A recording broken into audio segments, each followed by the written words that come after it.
Hello everyone, we are the group 6 and we are here to explore the nervous system and the endocrine system. Starting with the nervous system or the body's command center, which regulates all activities via the central and the peripheral nervous system. Our lab module covers 3 key procedures: the gross examination of the human brain, the pupillary light reflex, and the responses of the sympathetic and the parasympathetic systems. So let us dive into the procedures, starting with exercise 7A or the gross examination of the human brain. This exercise focuses on identifying the main structures of the brain. So first, observing the whole brain, identify the large wrinkled portion, which is the cerebrum, and the smaller posterior, which is the cerebellum.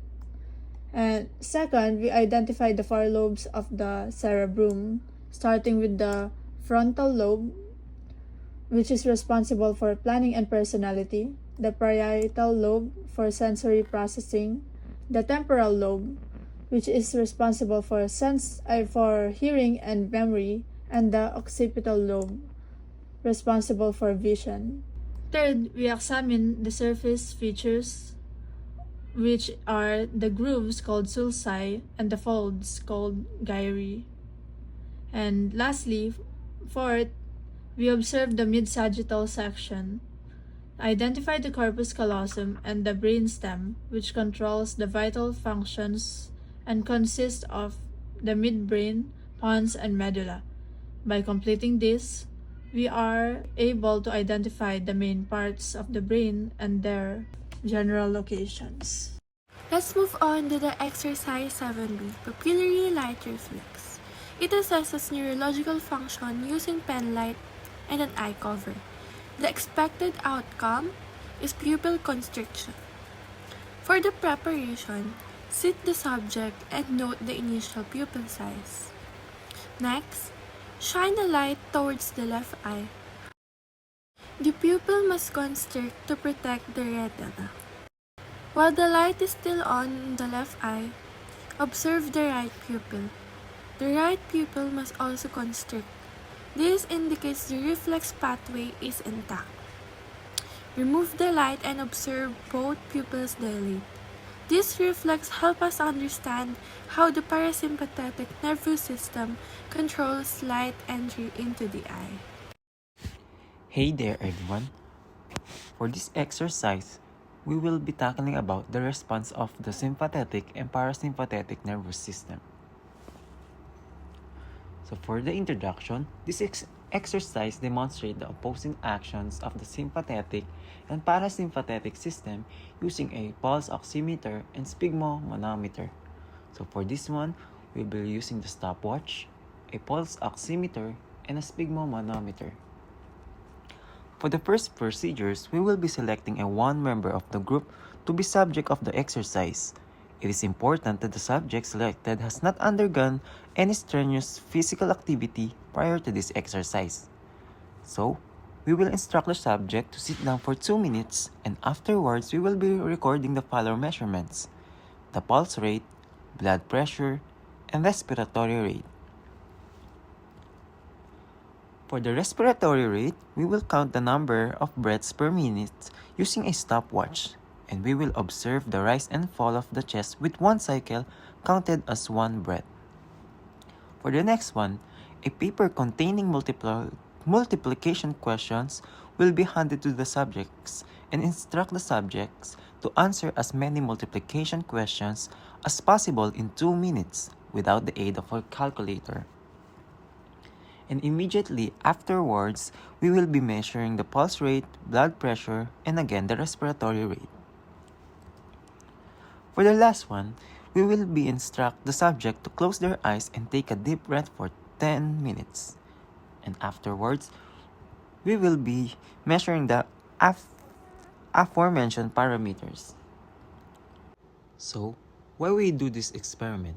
In essence, the experiment served as a hands-on model for students to empirically understand how the body maintains homeostasis or internal balance. by rapidly shifting control between the sympathetic and parasympathetic branches of the ANS in response to environmental and mental cues. The experiment successfully investigated the immediate physiological response to mental stress, which is the multiplication task, and relaxation, the deep breath, by measuring pulse rate, blood pressure, and respiratory rate. So now, we're going to go through exercise 8, tissues of endocrine organs. I'll guide you through the introduction, the objectives of the activity, the materials you'll need, and the procedures we'll follow in the laboratory. So let's begin. By the end of this exercise, you should be able to understand several important concepts. First, you should be able to compare how the nervous system and the endocrine system regulate the body. Second, you should be able to explain how hormones interact with their target cell receptors. Third, you should understand the relationships among the hypothalamus and other endocrine glands. And lastly, you should be able to identify and describe the location, histology, hormones, and functions of the anterior and posterior pituitary glands. These learning goals will guide your observations as you look at the tissue slides. For this exercise, the equipment is simple. You will need a microscope and a set of prepared slides for your group. So the slides will show different endocrine tissues that you will identify and study. Let's walk through the steps of the procedure. Number 1, start by placing the prepared slide under the microscope. Begin with the low power objective so you can orient yourself. Then switch to the high power objective to see finer structural details. Next, as you observe each slide, take note of the key features that help you identify which endocrine gland you are looking at. These features are important because endocrine tissues can look very similar if you don't know what to focus on. So next, you will draw and label the 5 slides assigned in your worksheet. Don't forget to include each tissue's location in the body and its physiological function. So take note, different groups may receive different slides. Because of that, your class is allowed to take photos and compile them so everyone has a complete set of images to review for assessments. So here are the slides in endocrine tissues. Number 1, thymus with the dark cortex and lighter medulla. It's responsible for maturing T cells for the immune system. Next, we have adrenal cortex, showing its layered structure. It produces hormones like aldosterone, cortisol, and androgens. Next, we have thyroid with its round follicles filled with colloid. It produces hormones that regulate metabolism. Next is ovary, where you can see developing follicles. It produces estrogen, progesterone, and houses the ova. The last one is the testes, with seminiferous tubules for sperm production. The Leydig cells in between secrete testosterone. So that's it for today. I hope you learned from our discussion. Thank you for listening.